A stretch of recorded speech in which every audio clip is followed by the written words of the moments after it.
सत्ताधाऱ्यांना टोले लगावताना राज ठाकरेंकडून अजित पवारांची मिमिक्रीमुळे अंगाला भोकं पडत नाही, मी कामाचा माणूस, काम करत राहणार, अजित पवारांचा राज ठाकरेंना टोला।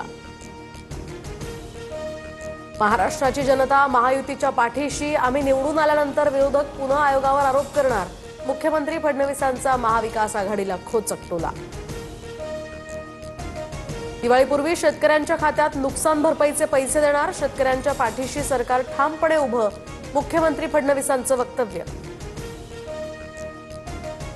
मुंबई एसटी बँकेमध्ये सदावर्ते आणि शिवसेनेच्या संचालकांमध्ये हाणामारी, व्हिडिओ रेकॉर्डिंगवरून ही हाणामारी झाल्याची माहिती, तर बाहेरून लोकांना बोलावून मारहाण केल्याचा दोन्ही संघटनांचा एकमेकांवर आरोप।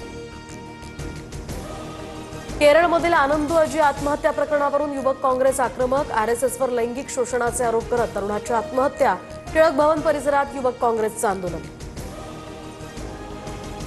पायाभूत कामांसाठी डोंबिवली स्थानकामध्ये आज विशेष ब्लॉक, तर आज मध्यरात्री 12:30 ते मध्यरात्री 3:30 वाजेपर्यंत हा ब्लॉक असेल। लांब पल्ल्यांच्या रेल्वेचं वेळापत्रक यामुळे कोलमडणार।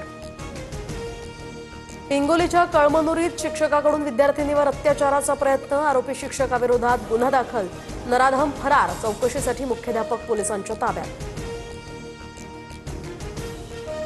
लोकप्रिय गायिका मैथिली ठाकूर बिहार विधानसभा निवडणूक आता लढवणार, भाजपकडून मैथिली ठाकूरला अलीनगर विधानसभा मतदारसंघातून उमेदवारी।